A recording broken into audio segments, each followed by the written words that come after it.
वसुदेवसुतं देवं कंसचाणूरमर्दनं देवकी परमानंदं कृष्णं वंदे जगद्गुरुं। हरि ओम। आज पवित्र जन्माष्टमी तिथि है। द्वापर युग में आज के ही दिन अर्थात भाद्रव कृष्ण अष्टमी को भगवान श्री कृष्ण का इस धराधाम पर अवतरण हुआ था। आज की यह तिथि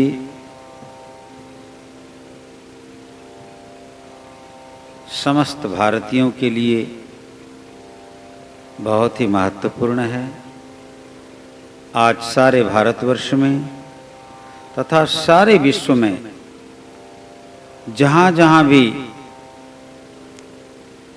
भारतीय लोग विद्यमान हैं, सनातन धर्म के अनुयायी हैं, वे सब बड़े आनंद और उल्लासपूर्वक भगवान श्री कृष्ण का जन्मोत्सव मना रहे हैं। इस अवसर पर हम सब भी यहाँ आनंद निकेतन में अत्यंत हर्ष उल्लास पूर्वक भगवान श्री कृष्ण का पूजन, अभिषेक, संकीर्तन इत्यादि करते हुए यह पर्व पालन कर रहे हैं। आज इस पावन अवसर पर मैं आप सभी को बहुत बहुत शुभकामनाएं देता हूं।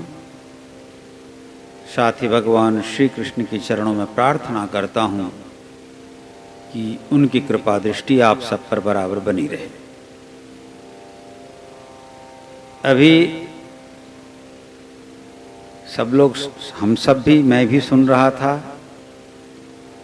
सत्यवेदानंद बता रहे थे कुछ, और आज विशेष करके संबित कुमार ने भगवान श्री कृष्ण के जन्म, कर्म, उनके दर्शन तथा उनकी लीला पर संकेत देते हुए बहुत सुंदर ढंग से अपना अभिभाषण प्रदान किया। हमें खुशी हुई। और जैसा कि उन्होंने कहा कि आज समय आ गया है कि हमें भगवान श्री कृष्ण के जीवन और दर्शन से शिक्षा लेते हुए उनके आदर्शों पर चलने का प्रयास करना चाहिए। सत्यवेदानंद को बता रहे थे ना, बहुत अच्छी बात बताया उन्होंने। उन्होंने कहा श्री राम ने जो किया वो करो, और श्री कृष्ण ने जो कहा वो करो। ठीक है ना? समझ गए तुम लोग? राम का किया करो और कृष्ण का कहा करो। इसलिए कि भगवान श्री राम ने अपने जीवन काल में जो कुछ भी किया है वह सब आदर्श है, अनुकरणीय है। लेकिन भगवान श्री कृष्ण ने जो किया है वह एक साधारण व्यक्ति के लिए करने योग्य इसलिए नहीं है कि साधारण व्यक्ति उतना कर ही नहीं सकता। भगवान श्री कृष्ण का संपूर्ण व्यक्तित्व इतना विचित्र है, इतना व्यापक है कि कोई एक साधारण जीव भगवान श्री कृष्ण का अनुकरण नहीं कर सकता। देखो हमारे पुराण शास्त्रों में हमारे संतगण भगवान श्री कृष्ण को पूर्णावतार मानते हैं, षोडश कला से परिपूर्ण अवतार मानते हैं। उनके जन्म से लेकर के उनके अंतिम समय तक, जब तक वे इस संसार में रहे, हर समय उनके व्यक्तित्व में एवं उनके चरित्र में आपको विचित्रता देखने को मिलेगी। और भगवान श्री कृष्ण देखो, जन्म से लेकर शेष काल पर्यंत केवल संघर्षशील रहे हैं। भगवान श्री कृष्ण का जन्म कर्म कुछ भी सहज और सरल नहीं रहा है, लेकिन उन्होंने जो चाहा वही किया, जो एक साधारण व्यक्ति नहीं कर सकता। विशेष करके भगवान श्री कृष्ण के व्यक्तित्व में ज्ञान का और प्रेम का परिपूर्ण दर्शन होता है। भगवान श्री कृष्ण प्रेम की भी मूर्ति हैं तो ज्ञान की भी मूर्ति है। भगवान श्री कृष्ण का प्रेममय स्वरूप कहाँ देखने को मिलता है? ब्रज में, वृंदावन में। वे 10 से 11 वर्ष तक के काल तक रहे हैं वृंदावन में। वह उनका संपूर्ण प्रेममय स्वरूप था। वहां उन्होंने अपने दिव्य प्रेम को प्रकट किया, दिव्य प्रेम स्वरूप को प्रकट किया। श्रीमद् भागवत में इसका बहुत ही सुंदर वर्णन है। उसके बाद जब वे मथुरा गए, वहां उनका ऐश्वर्य, माधुर्य लीला उनकी हुई है वृंदावन में, और ऐश्वर्य लीला मथुरा से लेकर के द्वारिका तक में। वे बहुत दिन मथुरा में नहीं रहे हैं, बहुत अधिक समय तक, अंतिम तक रहे हैं द्वारिका में। और द्वारिका में रहते हुए, जैसा कि संबित कुमार बता रहे थे, महाभारत का युद्ध हुआ। महाभारत के युद्ध को भगवान श्री कृष्ण रोकना चाहते थे, लेकिन दुर्योधन के हठ के कारण वो रुका नहीं। भगवान स्वयं ने शांति दूत भी बने, मगर जब देखा कि अब ये युद्ध अवश्यंभावी है, तो उन्होंने फिर अर्जुन को प्रस्तुत किया।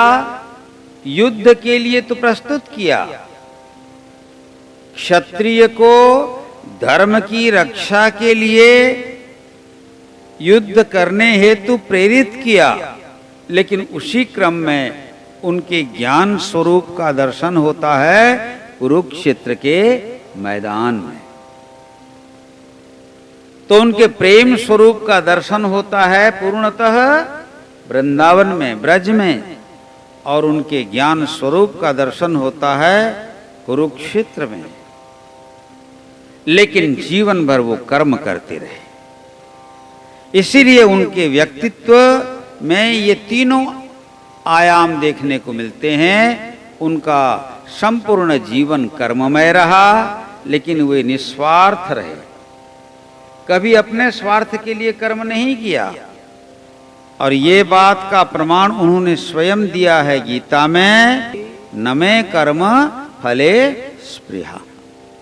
मुझे कर्म बांध भी नहीं सकते और कर्म के फल से मेरी कोई आसक्ति भी नहीं है, लेकिन मैं कर्म करता हूं। क्यों कर्म करता हूं? इसलिए भगवान कर्म करते हैं। कृष्ण राम भी कर्म किए, कृष्ण भी कर्म किए, वे अपने लाभ के लिए नहीं बल्कि लोगों को शिक्षा देने के लिए कि यदि ह्ययम न वर्तेयम, यदि मैं कर्म नहीं करूंगा तो लोग मेरा अनुसरण करते हुए वो भी निकम्मे हो जाएंगे। लोक शिक्षा के लिए संत, महापुरुष, अवतार पुरुष ये सब कर्म करते हैं, उन्हें कुछ चाहिए नहीं होता। जैसे साधारण व्यक्ति को कुछ चाहिए इसीलिए वह कर्म करता है ना। तुम लोग भी पढ़ रहे हो तो कुछ चाहिए, पढ़ने के बाद कुछ चाहिए, नौकरी चाहिए, फिर नौकरी करोगे तो वहां भी कुछ चाहिए, है कि नहीं? बिना वेतन का कोई नौकरी, लेकिन महापुरुषों को कोई वेतन नहीं देता। भगवान के अवतार में जितने भी रूपों में वो आए हैं, और राम कृष्ण बुद्ध के रूप में तुम इन्होंने नौकरी नहीं की है, लेकिन लोक शिक्षा के लिए कर्म किया है। तो भगवान श्री कृष्ण एक ऐसे अवतार पुरुष के रूप में हमारे सामने प्रकट हुए जिन्होंने कभी अधर्म को प्रश्रय नहीं दिया, केवल धर्म को प्रश्रय दिया और धर्म की रक्षा की। प्यारे बच्चों, तुम लोग भी इस बात को याद रखना, अधर्म पहले फलता फूलता हुआ भले ही दिखाई पड़ जाए, लेकिन बहुत कम समय में वो नष्ट हो जाता है। और धर्म के मार्ग में चलोगे तो पहले थोड़ी मोड़ी तकलीफें आती हैं, लेकिन अंत में यतो धर्म ततो जय। जहां धर्म होता है वहीं विजय भी होता है। अधर्म सदैव पराजित होता है और धर्म सदैव विजयी होता है। भगवान श्री कृष्ण ने ये हमें सिखाया भी है और दिखाया भी है। ठीक है? इसलिए कभी व्यक्ति को अधर्म के मार्ग में चलने का प्रयास नहीं करना चाहिए। अधर्म के बहुत सारे स्वरूप हैं, लेकिन साधारण अर्थ में अधर्म का मतलब होता है जिस कार्य के द्वारा लोगों को तकलीफ होती है वो अधर्म है, और जिस कार्य के द्वारा लोगों को सुख मिलता है वो धर्म है। इसलिए भगवान श्री कृष्ण एवं उनका समग्र व्यक्तित्व साधु संत, गो ब्राह्मण, धर्म इनके पालन के लिए रहा। उनका अवतार का प्रयोजन भी वही था। भगवान जब भी आते हैं तो देवताओं की रक्षा करते हैं, अर्थात दिव्य शक्तियों की रक्षा करते हैं। गौ माता, पृथ्वी माता की रक्षा करते हैं, धर्म की रक्षा करते हैं, है ना, विप्रों की रक्षा करते हैं, वेद की रक्षा करते हैं, क्योंकि ये सब सुरक्षित रहेंगे तभी मानवता सुरक्षित होती है। और याद रखो, जो कोई भी व्यक्ति नारियों पर अत्याचार करता है, गौ माता पर अत्याचार करता है, धरती का अनावश्यक दोहन करता है, लोगों को पीड़ा पहुंचाता है, केवल अपने स्वार्थ को देखता है और दूसरों के सुख दुख पर चिंता नहीं करता, ऐसा व्यक्ति धार्मिक नहीं होता। इसलिए भगवान श्री कृष्ण के चरित्र से हम ये शिक्षा लें कि जैसे उन्होंने कहा है, यदा यदा हि धर्मस्य ग्लानिर्भवति भारत अभ्युत्थानम धर्मस्य तदात्मानं सृजाम्यहम्। परित्राणाय साधूनां विनाशाय च दुष्कृतां धर्म संस्थापनार्थाय संभवामि युगे युगे।